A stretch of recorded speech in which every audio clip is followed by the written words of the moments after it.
So we've got a little bit of material to finish up in chapter 3, not very much, and then we're going to focus on chapter 4 for the rest of the week. The very last thing in chapter 3 was on solving systems graphically. So basically, when you solve a system graphically, we're basically looking for where graphs cross. Okay? So how many times two graphs can cross? Well, depends on what two graphs you're drawing. If you're drawing two lines, they can only cross once. If you're drawing like a circle and a line, they could cross twice, depends on where you put the line. So how many times graphs are going to cross depends. But the graphs that we're going to be solving are pretty much all going to have two equations and two variables.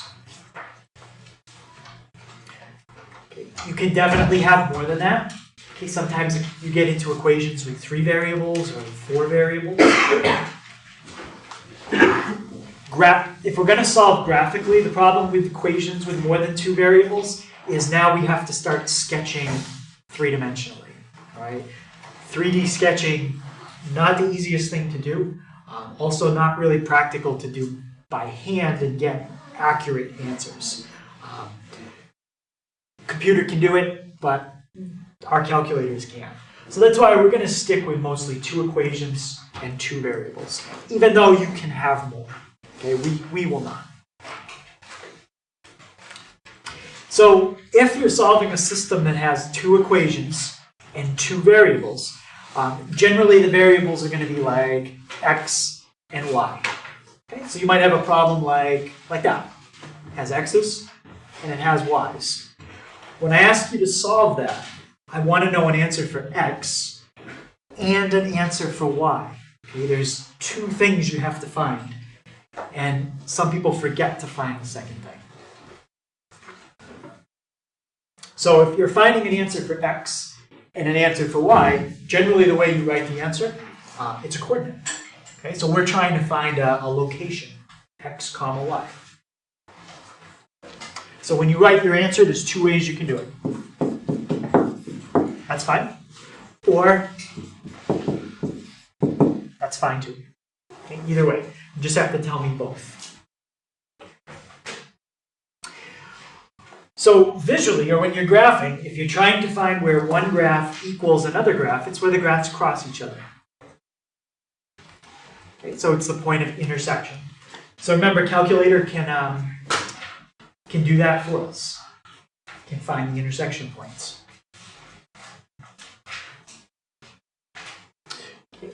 One thing you want to keep in mind is make sure that if a graph goes off the screen, make sure you look at what's happening. So let's say that was the screen on your calculator, and you had something like this. And I had you draw a line. And if you're only looking at what's on your screen, you might say, oh, the graphs crossed twice. Well, there might be another area just off the screen where they cross again. So you just have to make sure you look at what's happening off the screen. So for that, we kind of rely on what we know a little about polynomials. If I were to graph something like that, I'm looking at the highest exponent. I notice it's a 3. And I'm thinking, okay, something with an exponent of 3 can turn twice. Remember, it's always 1 less than the highest exponent. So if I'm looking at a graph with an exponent of 3, and I don't see the 2 turns in the graph, then I might start to think maybe one of the turns is off the screen, right? Or if I'm graphing something that looks like a parabola, right? And on my screen it looks like this. All I see is this curve coming down. Well, a parabola, it's going to turn somewhere, right? So in this case, the turn was off the screen.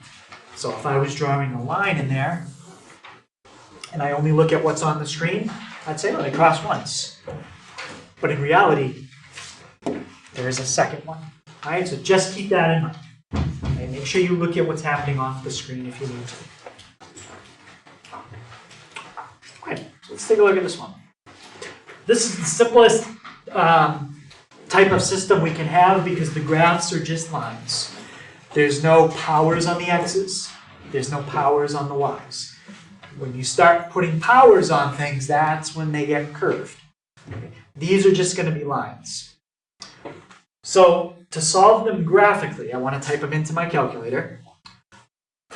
But in order to type them in, what letter do I need to get by itself?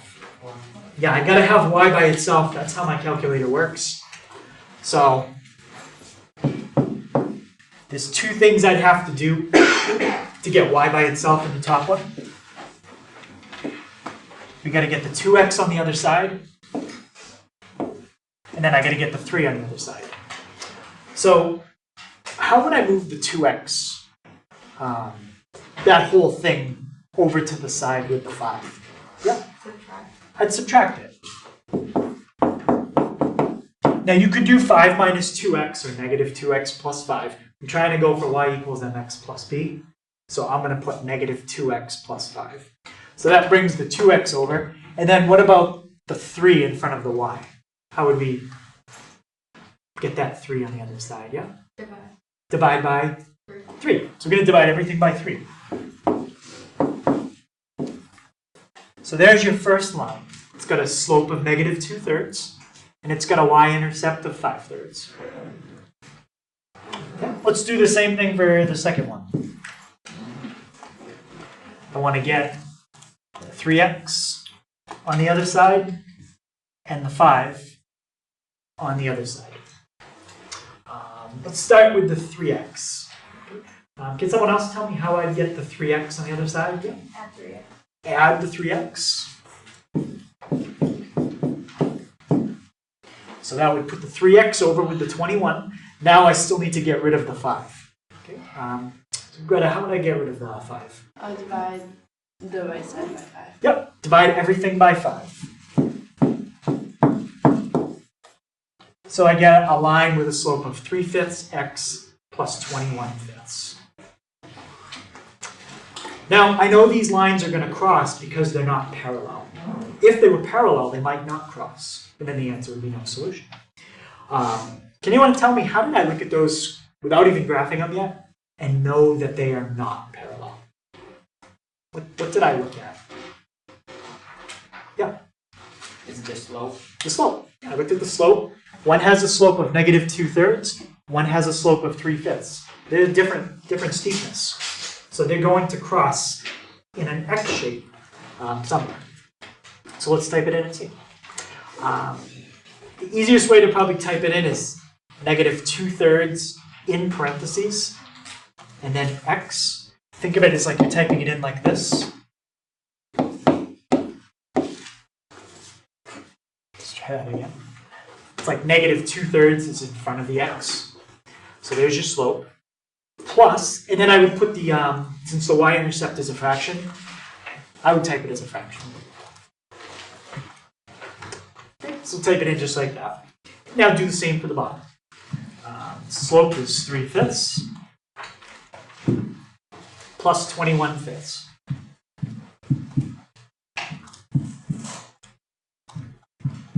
Okay, so I hit graph. I'll see if I can see the intersection point.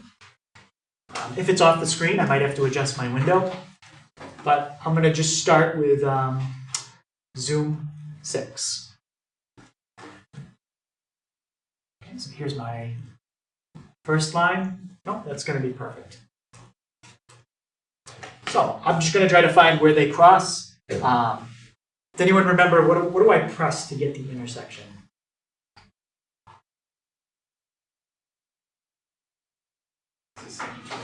Second trace, yep, and then intersect. Okay, you've got to pick a point on each thing that you want to find the intersection for. So I want to do the blue one, hit enter. I want to do the red one. And now the guess is only important if they cross more than once. Because wherever you put the guess closer to, that's the answer that it would give you. Okay? This time they only cross once, so the guess doesn't matter. And the answer is negative 2, 3. Okay, so if you want, you can write your answer just like that. x equals -2, y equals 3, or as a coordinate. Okay. Important thing though is make sure you write an x and a y value. On the test, if you only write one, you'll get half. So you got to write both numbers. Any question on writing your answer either way? Both answers are fine. Okay. So I was solving a linear system graphically. Let's look at something that has some more curves in it. Now, notice they're not actually asking us to find any answers. What are they asking me to do here? Yes, how many solutions? 2, 3, 4. How many? Not what are they. Okay, so let's type them in and see what happens. All right, so we get -x cubed plus 3x squared plus x minus 3. Before I go any further, how many times can a graph with the highest exponent of 3 turn? Yeah? Yeah? 2. 2. Can turn 2 times. The graph with an exponent of 2 can turn 1 time. That's a U-shape parabola. So keep that in mind as we graph it and try to see what we're looking for. Okay, I'm just going to use the same window that I had in the last problem. All right, I can definitely see both turns on the graph, so that's good. All right, so the question is, how many times do those graphs cross?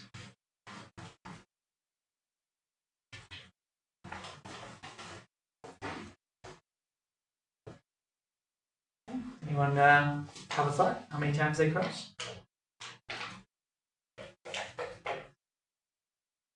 Well, Nick, what do you think? Either 2 or 3. 2 or, well, I only see 2. 1, 2. I mean, like, if the graph continues on downward, Yes. the 2 lines may intersect. Yeah. We're going to check what's happening lower. So let's set our y min. I'm not sure how much lower. Let's just try like -50. And let's see if they do cross a third time. Yeah, they definitely do. So now, by setting it lower, we could see the 2 that we started with, but what we couldn't see was that one somewhere in there. Okay, so the answer is 3. On the test, if I give a problem like that, a lot of people put 2, okay, because they just don't check out what's happening off the screen. Any questions on that one? Yeah. Would 3 be the maximum number of times that they can intersect, or no? Yep. Yeah, they can never cross more than 3 for these kinds of graphs. If I change the graph, like if I give you one that had more twists and turns in it, then I give you a parabola, now we could definitely get more than 3. Just it really depends on how many twists and turns. But for a cubic with a parabola, I don't think there's any way to arrange it to ever get more than 3. You could get 2. Yeah, you could definitely get 2. You could definitely get. Could you get 1? Yeah, you could get 1 if you took that parabola in red and you just put it, down here like that. You could get only 1. So depending on where it is, you can get different amounts of answers. Other questions on that? Okay. So let's look at this one, and then this will be the last one in section 3.7. All right. So this says solve graphically and algebraically. All right. Let's do it. Let's do algebraic first.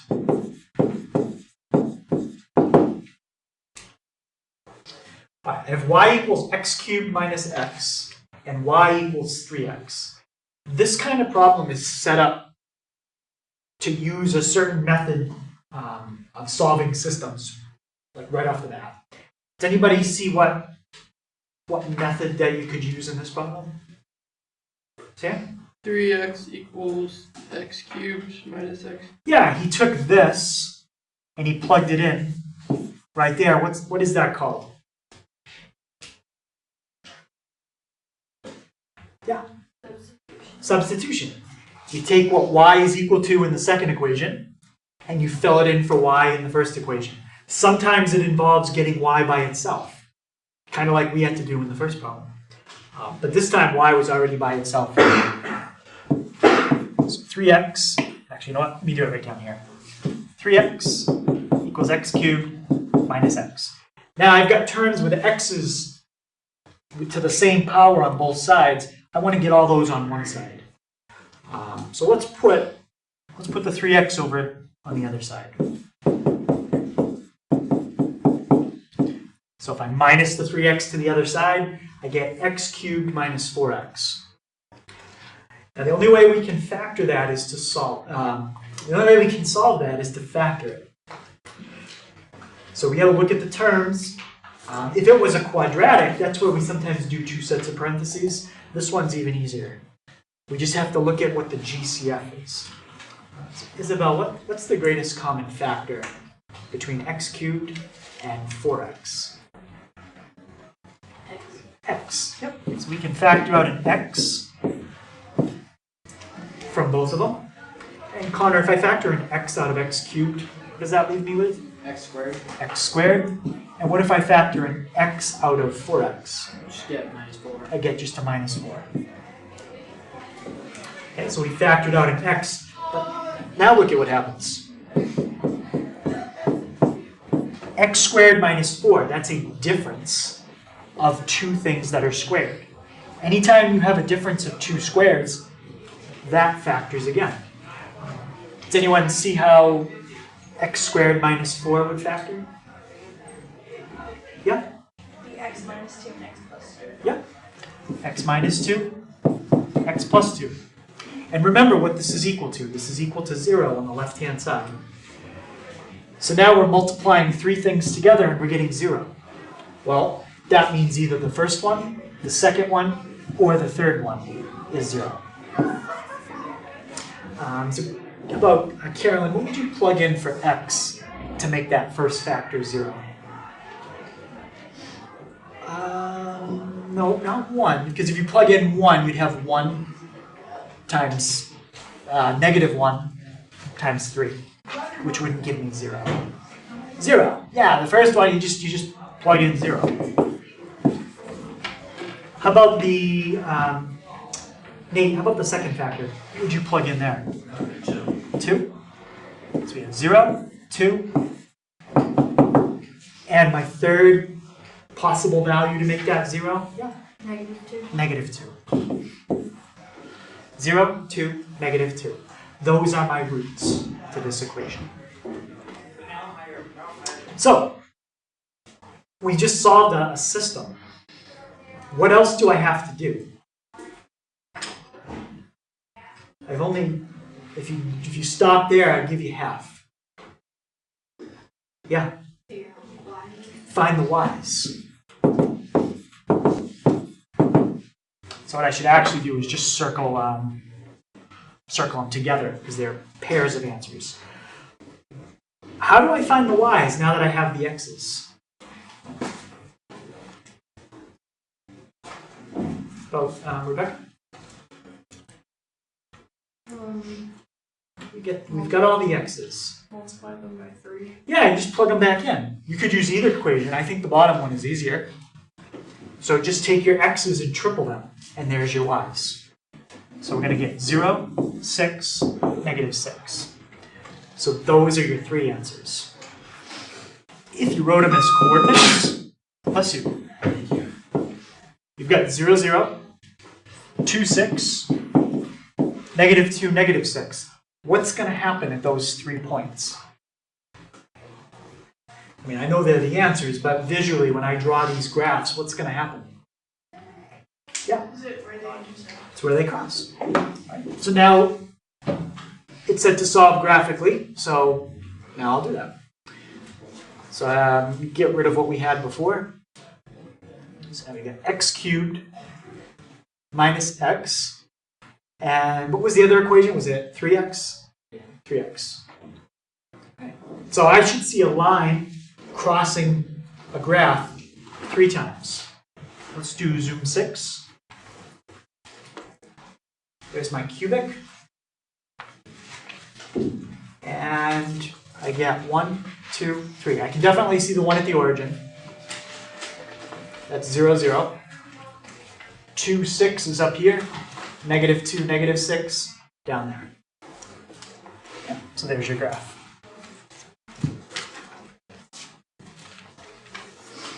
Any questions on it? Okay, so that's the end of section 3.7. It's really just finding intersection points on the calculator, maybe one where you have to just solve it with algebra, and that usually means factoring.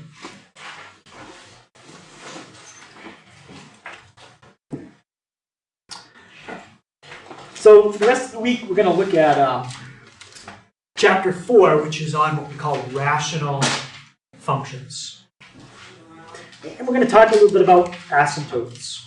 Okay, there are different kinds of asymptotes, and we'll look at some different kinds throughout the week. So just to show you, I'm just going to skip ahead to a problem, just to show you what a rational function looks like. That's a rational function.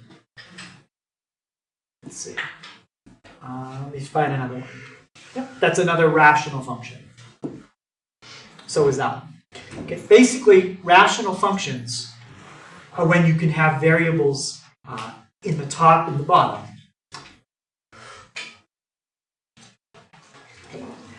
Specifically, it's when you have a polynomial in the top and a polynomial in the bottom.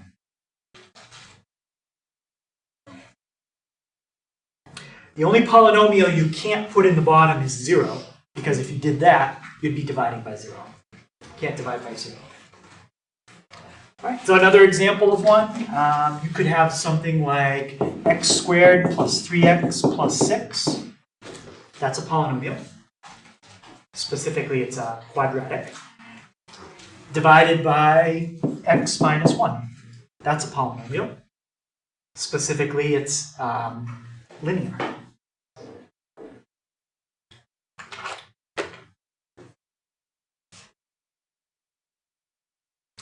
So a rational function is just when you take a polynomial and divide it by another polynomial. And as the week goes on, not this one we wouldn't look at till Wednesday, but we're going to learn how to draw that. Okay, there's certain steps we kind of have to go through to figure out some things that are going to happen in the graph. And by things, I'm usually meaning asymptotes. Okay, we have to kind of find where these things happen. Here's another example if you want to write it down. I'm not going to do anything with it, but that's another example of a rational function. There's another one. Okay, these are all different examples.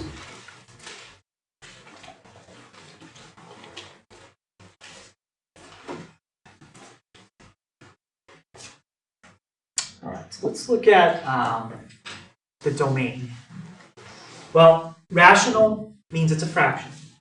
What's the only thing you're not allowed to do with a fraction? You can't do what? Can't divide by 0. So the domain is pretty straightforward to describe. You can plug in any number you want as long as the denominator is never 0.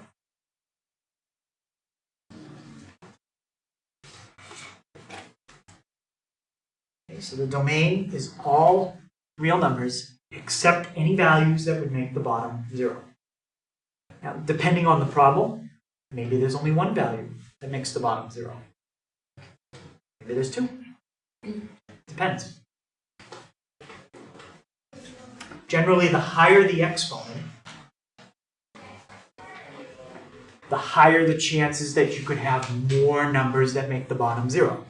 So something like this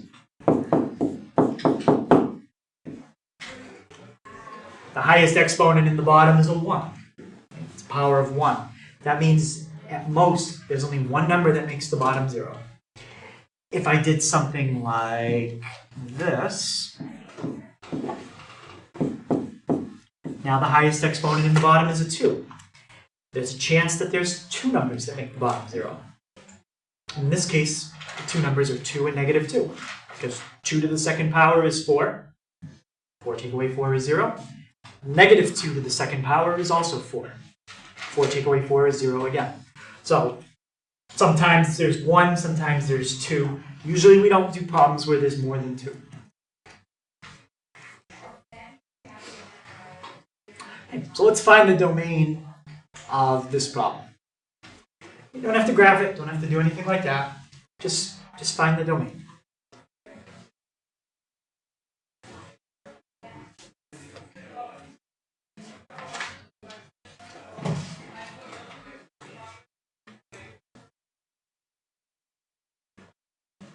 Okay, what would be the one number you're not allowed to use here? Yeah, 3. So there's a couple ways you can write the answer. All reals except 3. Or you can think of it this way. Here's a number line. You can use anything you want that's less than 3. You can use anything you want that's more than 3. So what we'd have to do is describe each section. You can pick any number from negative infinity up to 3. That's the left side. Or you can pick a number from 3 up to infinity. You just can't pick 3. That's why I put parentheses on it. Okay, so you can write your answer out. You could draw a picture of your answer. Most of the time we don't draw a picture. We usually do this or that. Those are the most common ways. Okay, let's look at this one. So still focusing on the bottom. Okay, we want to see if there's any values that would make the bottom 0. But this time, we've got to do something to the bottom to make it easier to work with. Does anyone see what we need to do to the bottom to make it a little easier to work with? Sam? Factor. We have to factor it. Yep. If it's not factored, we need to factor it. So the top, you don't even need to write it again. We're just going to leave it the same. But we're going to try to factor the bottom. So I know it's going to be x and x. And then, Alec, what would my signs be inside? They won't be negative. Well, you've got a positive middle and a negative constant. So whatever you put here and here, they have to multiply together to give you a negative 2. Okay, so one of them is going to be a positive and the other one is going to be a negative. Yeah, one has to be positive, one has to be negative, and then the only 2 numbers that multiply to give me 2 are 2 and 1. So let's try it like that. Gives me x squared minus x plus 2x. Well, minus 1 plus 2 is plus 1, and net positive 2 times negative 1, negative 2. Perfect. So now,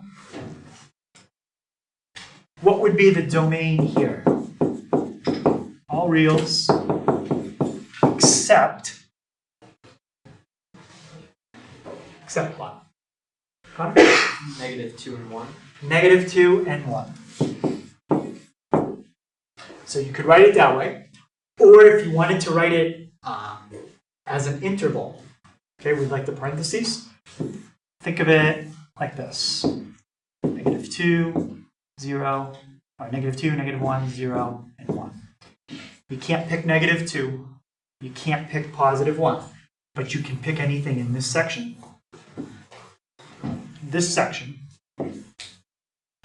or that section. So you have a choice of 3 sections to pick from. Negative infinity up to negative 2. Or stay in the middle section, negative 2 up to 1, not including negative 2, not including 1. Or from 1, not including it, as high as you want to go.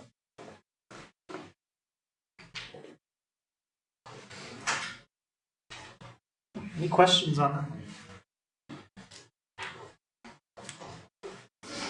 All right, let's look. I think I got one more. This one's actually easier than the last one. It's the same type of problem, but the denominator is already factored for you.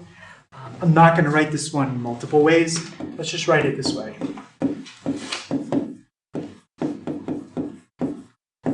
So you can pick any number except, Devin, what are the two numbers you can't use here?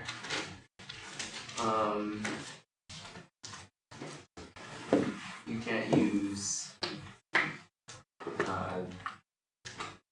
0 and infinity. So if you plug in 0, that would make the denominator 0. If you plug in 0 for x.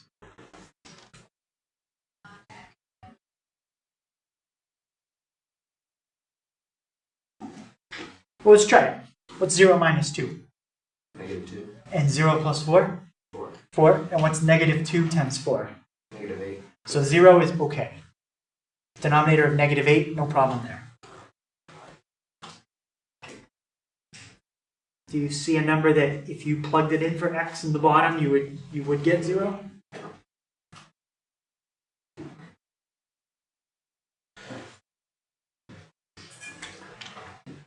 And -4. Yeah, I agree with that. -4. So if you plug -4 in on the bottom, you're going to end up with -6 times 0. So that's a problem. And there's one other number that you can't use in the bottom. Well, Haley, you see the other number? 2. 2. If you plug in 2 in the bottom, you end up with 0 times 6. 0 times 6 is 0. You'd be dividing by 0. Okay. Any questions on that? Okay, so that one again, I'm only going to write the answer that way, but you know how to write it another way if it asks for that. So the functions we've looked at so far, they've been a little more complex than what we call the basic, or what we call the parent function. This is the parent function for all reciprocal functions. It's the simplest one you can have. It's just 1 over x. Okay, let's graph that and see what it looks like. So 1 divided by x. That's what it looks like. Kind of. It kind of looks like, to me, on the graph, it's stopping. It shouldn't. This part should just keep going down. This part should keep going up. But that's the graph of 1 divided by x.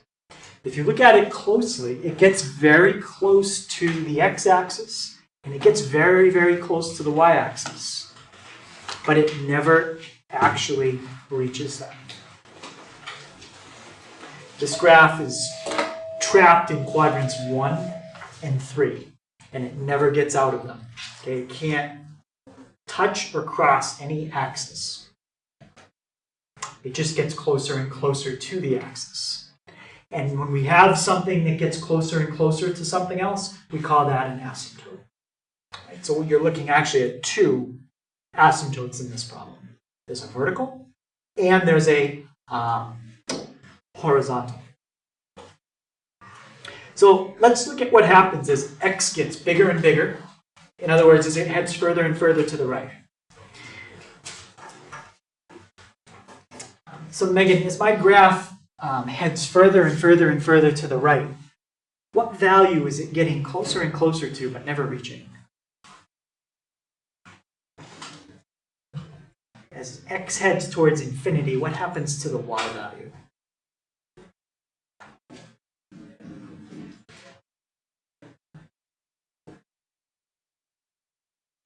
Think about if I put this point here. It's getting closer to 0.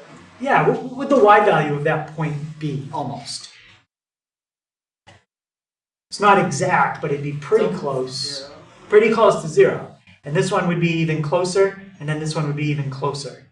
So as we head to the right, The y value is approaching 0. How about as I head to the left? What's happening to the y value in that case? Nate? Well, if we start all the way from the right of the graph and then go to the left, we start off by progressively going higher and higher towards infinity on the y-axis, and then once we reach 0, that can't happen. So yeah, we'll talk about what happens when we get near 0. Like what happens when we start hanging out around here for x values. But for now, just what happens is you head On way that far to side- the left. On that side, it gets closer and closer to 0. Yeah, it's also getting closer and closer to 0. The difference is it's coming up from the bottom and getting closer. The other one is coming down from the top and getting closer. But both directions, you are approaching 0. You will never reach it. Okay? You'll never reach it because I don't care what you tell me for a number. You can plug anything you want in for x. This fraction will never be 0. You can plug in a billion. 1 divided by a billion? No, it's not 0. It's small, but it's not 0. Okay, no matter what you plug in, 1 divided by any number is never 0. But it'll approach it. It'll get close. So the horizontal line that represents the x-axis, that's what we call a horizontal asymptote. Usually when we have a picture, we sketch it as a dotted line. So if I had an asymptote up there, I might sketch something like this. And just say it just keeps getting closer and closer and closer.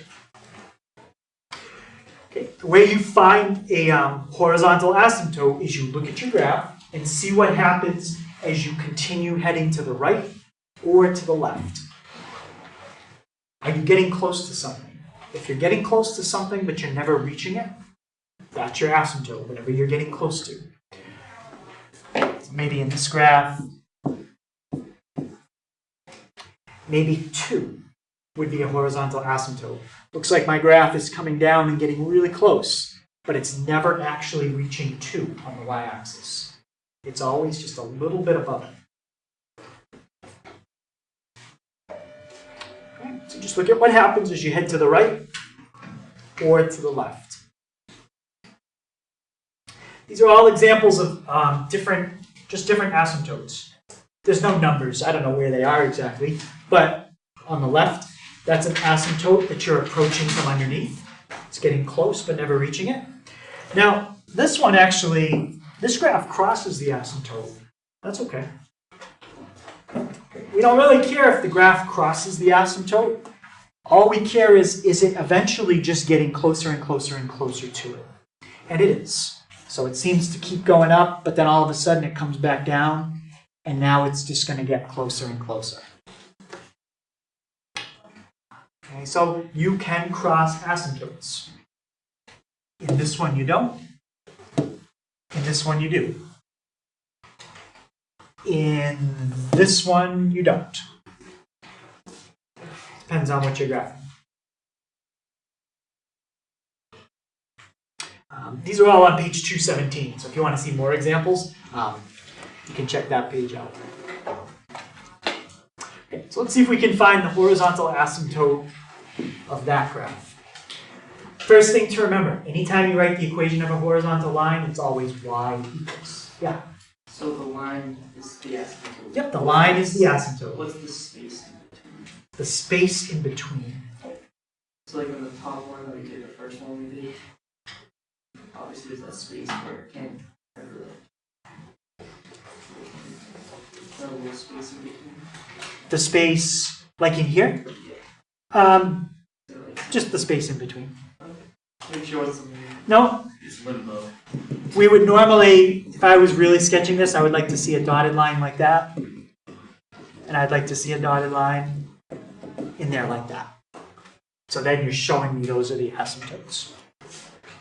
The calculator does not put that in for you. Okay, so let's see if we can find the horizontal asymptote here. So remember, let x get really big, okay, in the positive direction or in the negative direction. So what I do is pick a big value for x, like, I don't know, 1,000,000. Would it be 2? Yeah, the horizontal asymptote here would be 2. Because if this was 1,000,000, you would have 1/1,000,000th plus 2. That's 2 and 1,000,000th. It's like 2.000001. It's very, very close to 2, but it will never be 2. Even if you let x be a trillion, right?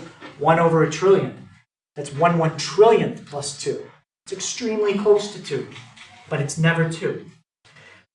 Same thing if you let x be a really big negative number.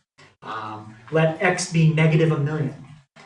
If you have negative 1/1,000,000th plus 2, that's 1.9999999. Very close to 2, never reaching it. So if they want to know a horizontal asymptote, it always starts out y equals, and then you put your number. So it basically ends up just being the number at the end. Any fraction that has a variable in the bottom, if that variable gets real big, the fraction gets very, very, very small. Very small, getting close to 0. Right. Let's look at this one. What would be my horizontal asymptote in this one? -3. Yep, and how would you write the answer? Y equals -3. Again, if x gets huge, if x is 1,000,000,000, 1 divided by 1,000,000,000, really small. Very, very small. Almost 0. If you take a number that's almost 0 and subtract 3 from it, you get a number that's almost -3. It could be like -2.999. That's how you find a horizontal asymptote. Any questions on how we did that here? Okay. I guess we can graph this one. Do a quick sketch just to show you. Most sketching is going to be on the calculator, but you might have to do a couple by hand. What happens when you add or subtract a number on the end of a function? Anybody remember which way that shifts it? Yeah? Up or down. This is up because it's plus. So if you can sketch the graph of 1 over x, which we have right there, circled, the graph of 1 over x looks like this. It's not as good as the calculator, but it's roughly like that. All you have to do is take the graph of 1 over x and shift everything up 2 units. 1, 2. So now, instead of that graph getting closer and closer to 0, it's getting closer and closer to 2. And then shift that up. I think I drew it in 2 pieces, so I'll just have to shift it separate. Just take that, just shift. Right about like that. So the graph didn't move left and right at all, it just moved up 2. And now your asymptote is at y equals 2. And that's the problem we just did. Right there. Right? So all that plus 2 does is moves it up 2 or down 2, depending on its positive or negative.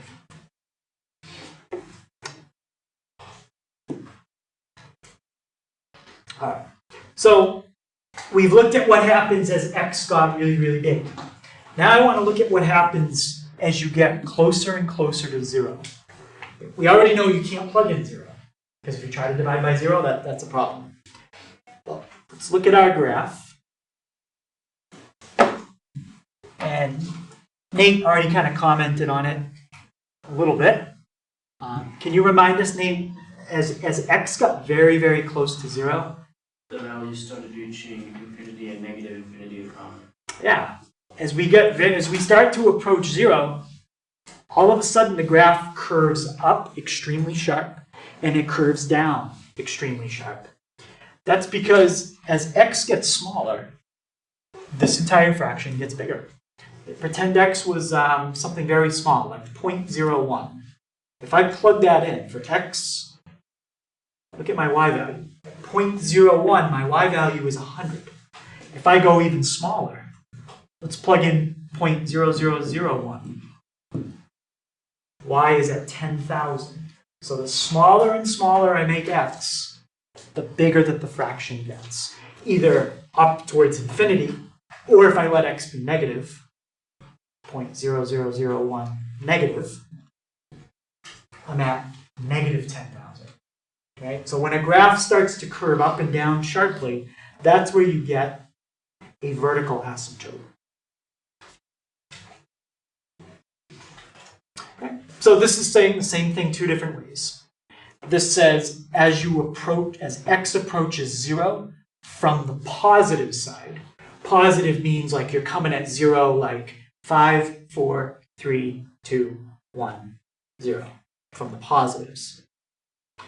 So as you approach 0 from the positive side, all of a sudden your graph goes up very sharply. As you approach 0 from the negative side, that's like -5, -4, -3, -2, -1, 0. As you started coming at 0 from that direction, your graph goes down very sharply.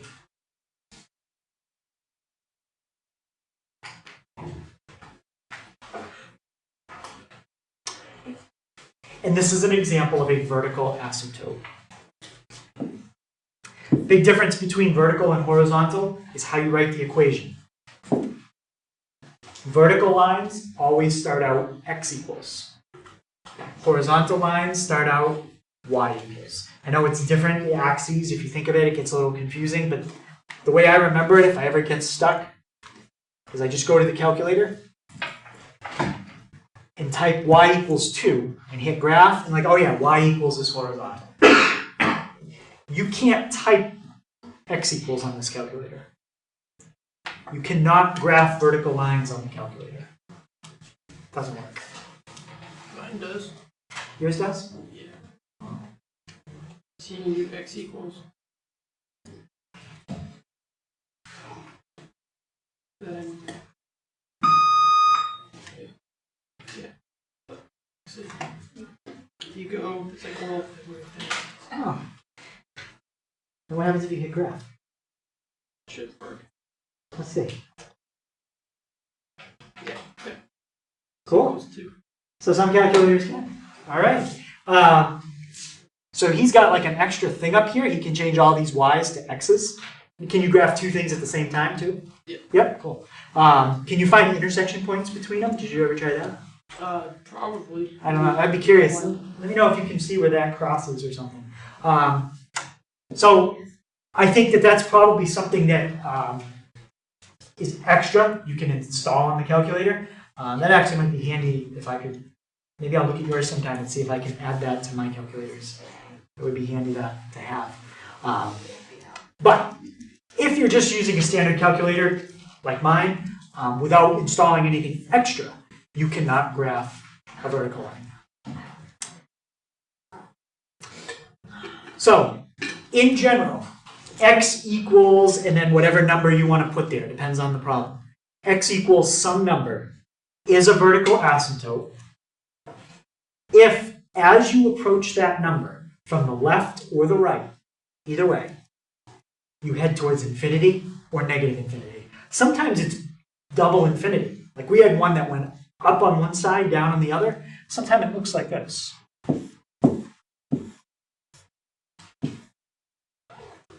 In that case, it's going up on each side. Okay? But if you have a graph that curves up sharply or down sharply as it gets very close to something, that's usually a vertical asymptote.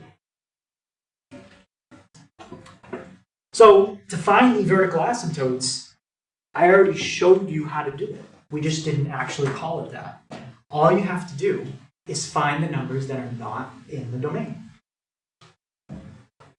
Those are the values that make the denominator 0.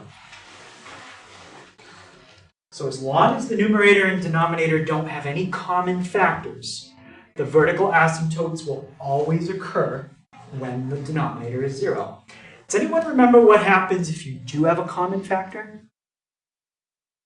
You don't get a vertical asymptote. You get something very small that you can't see on the calculator, but we did talk about it.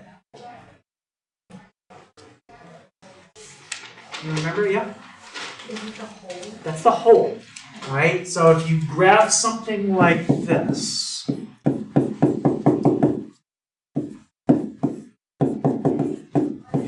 and I said to you, what's the domain? And you said all reals except 2. I would say, yep, you're right. And if I asked you what happens at 2, and you said, oh, it's a vertical asymptote, I would say no. It's not a vertical asymptote because you have a common factor in the top and the bottom. What happens there is a hole at 2. Right? So that's why it's a good idea to always factor your numerator and make sure that it doesn't have anything in common with the bottom. If it does, you get a hole. If I change it, now you're going to get a vertical asymptote at 2 because there's no common factors in the top and the bottom. Okay, so let's see if we can find the vertical asymptotes for this one. Okay, 1 divided by x minus 2. First of all, if I'm going to be writing a vertical line, what letter should I start with? Yep, it should be x equals. So if this was a multiple choice question, you can definitely bet I'm going to put answers that are x equals and answers that are y equals, just to make sure you know which one is vertical, which one's horizontal. And in this case, what's the 0 of the denominator? X equals? 2. Yeah, okay. 2. X equals 2. X equals 2. How about here? What would be my vertical asymptote for this one?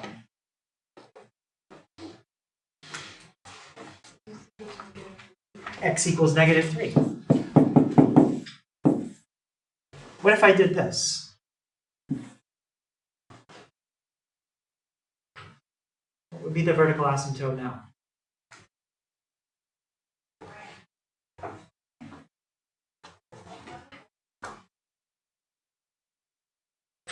Yeah? -1.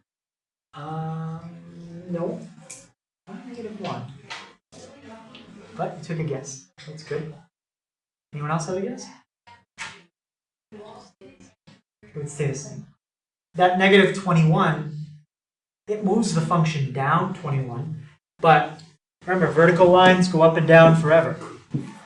If you take something that already goes up and down forever and move it down 21 units, so it already went up and down forever, so moving it up and down doesn't make a difference. This would affect the horizontal asymptote. So the number at the end affects your horizontal, the number here affects your vertical. But they have no effect. You can change one and it doesn't affect the other. So that's just a shift. I'm not going to graph that one. Okay, let's try this one. Find the horizontal and vertical asymptotes and then describe the transformations. So when I say describe, I mean like, okay, did you shift up to vertical stretch and then left set? Okay, something like that.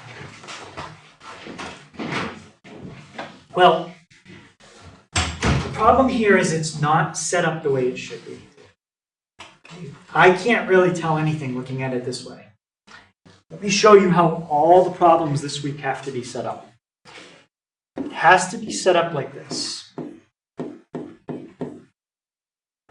What's in the box is some optional number that could be there or not be there.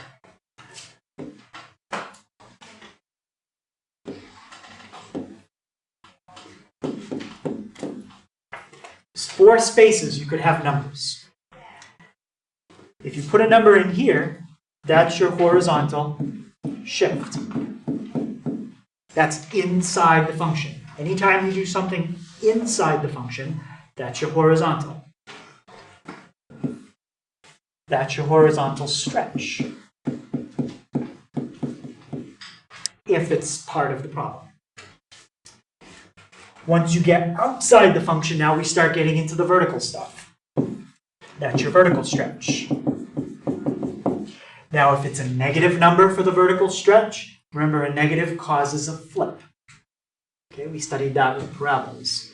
And the last one, we've already talked a little about today, that's shifting up and down. Like I shift down 21 in the last problem, something like that. That's your vertical shift. So we've got to make this problem look something like that. I'm not saying you're going to have every single box filled. Sometimes the horizontal shift is 0. Maybe you don't shift at all, and it's just 1 over x. So the way we have to do that is to divide this out.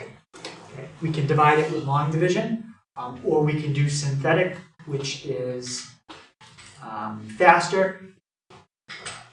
I'll just do long division, okay? Because long division works all the time. Synthetic division only works if it's x minus a number. Okay, so this would work with synthetic, but I'll review long division. So we'll start with x minus 5. And even though we're doing long division, and it's going to take a little bit longer than synthetic, this is still going to be a very short, very short division problem. All right, so take x divided into 2x. What do you get if you do 2x divided by x? The x is gone and you're just left with 2. Multiply it back out.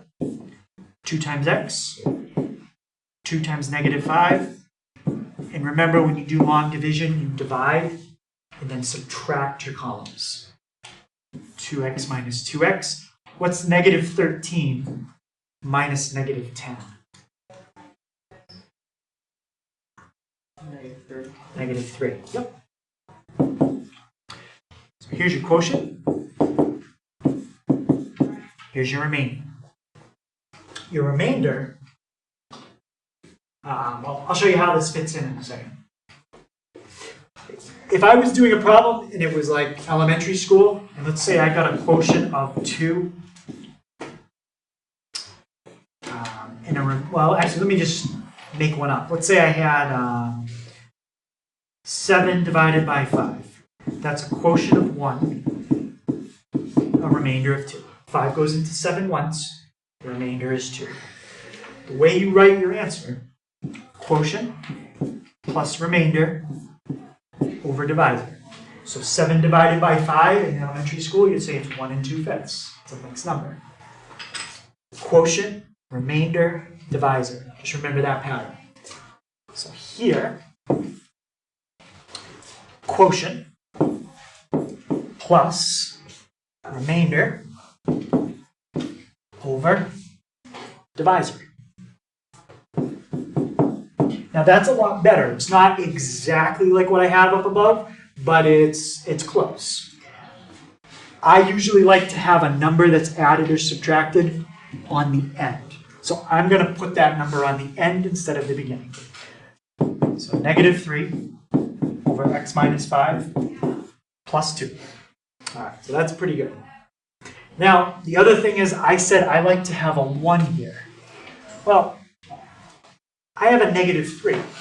So all you have to do is think of it like this, but then say, okay, that number in the top's not really supposed to be a 1. It's supposed to be a negative 3. So what would I multiply it by to make it that again? I'd multiply it by negative 3. Now I can see very clearly any shifts left and right, shifts up and down, and then my vertical stretches or reflections if there's a negative, which there is in this case. That's how you want to get it written. Okay, so let's start with our horizontal asymptote. What's the horizontal asymptote going to be here? Remember, that's where you let x get really big. And look at what would happen to that.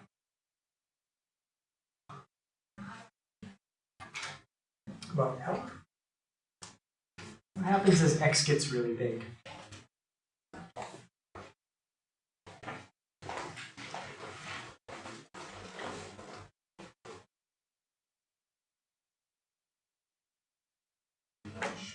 All right, pick a big number.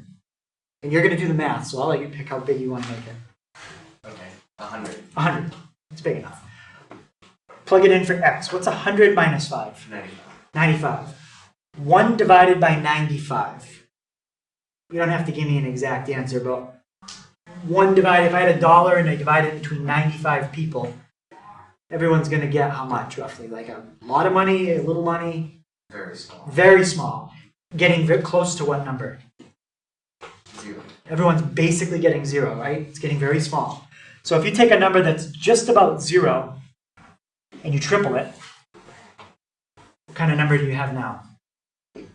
Even smaller. Well, it's like, let's say, you know, it's like 0.05 and you triple it.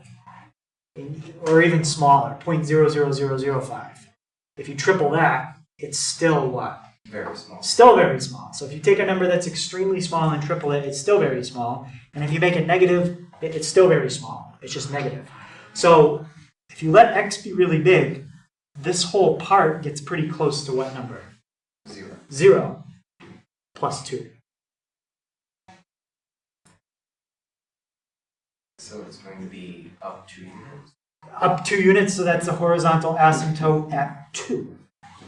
Right? So everything has been shifted up 2 units. The original asymptote would be at 0. You shifted it up 2. Shifting it left and right, that doesn't matter. Stretching it, well, if something goes up and down forever and you stretch it taller, it still goes up and down forever. So the 5 and the 3 have no effect at all on your horizontal. So there's your horizontal. And how about the vertical?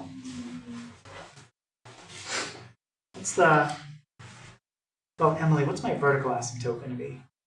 Yeah, it's where the denominator would be 0. So you've taken what? A vertical asymptote that was up and down on the y-axis, and you have shifted it 5 units to the right. So let's actually list out the transformations. So we've got 1, 2, 3, 4. The negative and the 3 are 2 separate things. First thing we do is look at that minus 5. That's a horizontal shift. You just have to remember, minus is always right when you shift horizontally, plus is always left. Just the way it works. So shift right 5. Next thing, forget about the negative for now, just the 3. What's the 3 gonna do? For stretch. Yep, by how much? Yep, so vertical stretch by factor of 3. All right, next thing is that negative in front of the 3. The negative is going to cause the graph to do what? Well, what does a negative cause the graph to do? No, shifting up and down is always the number that's at the end. That's your vertical shift.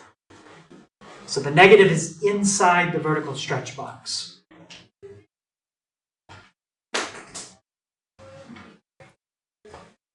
Yeah? It's going to flip. It's inside the vertical box, which means it's going to flip vertically. So if you had a graph that looked like this, when you flip it vertically, it's going to look like that. That's a flip over that right there. So flip over the x-axis. Or you could say reflect.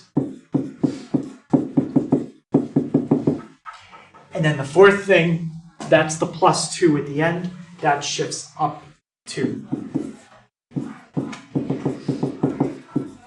So we've gone through all these transformations already when we did parabolas, and then I think we did them one other time, and now we're doing them again. So we're gonna see them with every kind of function we study all year. Shifts and stretches. Any question on that? That is definitely on the test. How did you get the flip over x-axis? That's because there's a negative in front of the 3. Okay. Yeah, if there was a negative in here, that would be another flip. But that's over the y-axis, because that's inside the horizontal box. And when you flip horizontally, I think, oh, okay, horizontal means to flip left to right. That's not very good. That's flipping left to right. Flipping left to right, that's over the y-axis. So I always have to draw it out and think about it, because you think left to right, wait, which way is that? But that's how I think about it.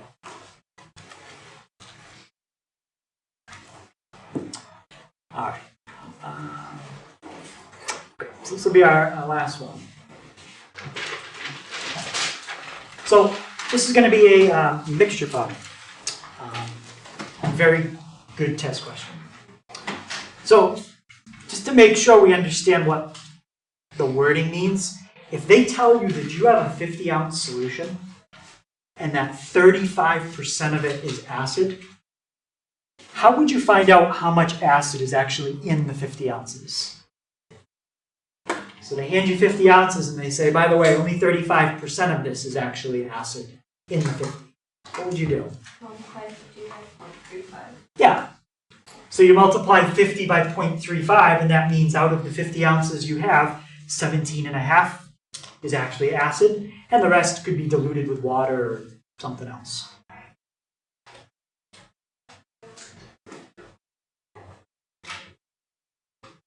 And I'm actually going to use those numbers in the problem, in our last problem. So what we're going to do is we're going to add pure acid to the solution we already have. If you add pure acid to our solution, what happens to the concentration of our solution if you pour in pure acid? 100%. It will increase, right? The concentration starts to go up. So we're going to add pure acid to the 50-ounce solution.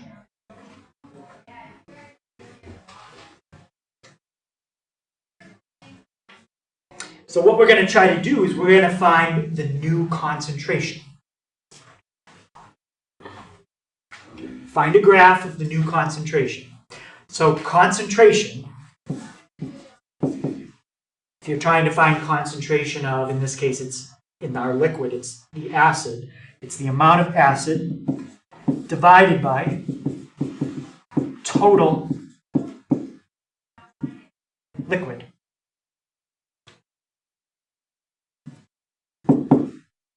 So let's figure out the amount of acid that we have. Well, we had some to start with, and then we're adding more. So we had 50 ounces, and it said 35% was acid. Well, we already know that means out of the 50 ounces, we started with 17.5 ounces of acid. And how much are we adding to it?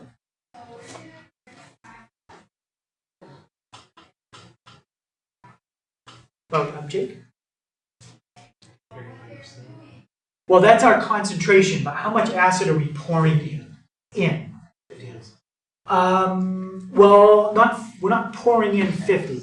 X ounces is added, so we're adding that much acid. So that's the amount of acid you'll have. Total liquid. Well, we started with some liquid, we're adding more liquid. How much liquid did we start with? 50. And how much liquid did we add? X. So there's a rational expression, variables in the top and the bottom, that shows me the concentration. Now, no matter how much pure acid I add, the concentration will never reach what? It'll never reach 100 because you started with something that had stuff in it. Maybe it had water. You can keep adding pure acid, but it will never reach 100. Now, when we graph it, concentration is a decimal. What's 100% as a decimal? 1.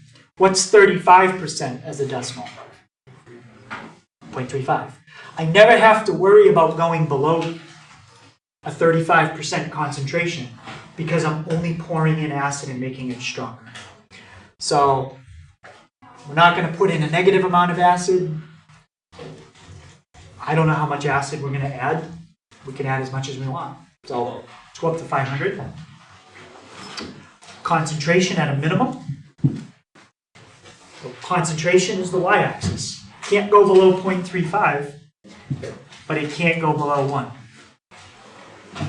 What do you notice about as you add acid into the solution over time? How would you describe that? Yeah. It starts to level out. Yeah. It's kind of like test grades, right? At first, your average can change a lot, but if you had like 50 tests in a class and you take one more test, you already added so many tests, adding one more is not going to make a huge difference. So there's your graph. And the last part of the question says, how much acid would you add to make the concentration exactly 75%? What's 75% as a decimal? 0.75. So all I have to do is mark on the graph where 0.75 is, and wherever those cross, that's how much acid I would have to add. So calculate the intersect. 80. If I add 80 ounces, I'll have exactly a 75% solution.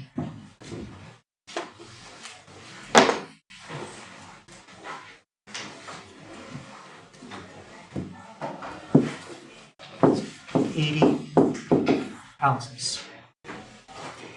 And it did, oh, actually I gotta be careful. It didn't say exactly 75%. What does it say? At least. At least. So that means I could add 80 ounces or more. Okay, 80 ounces or more will give me at least a 75% solution.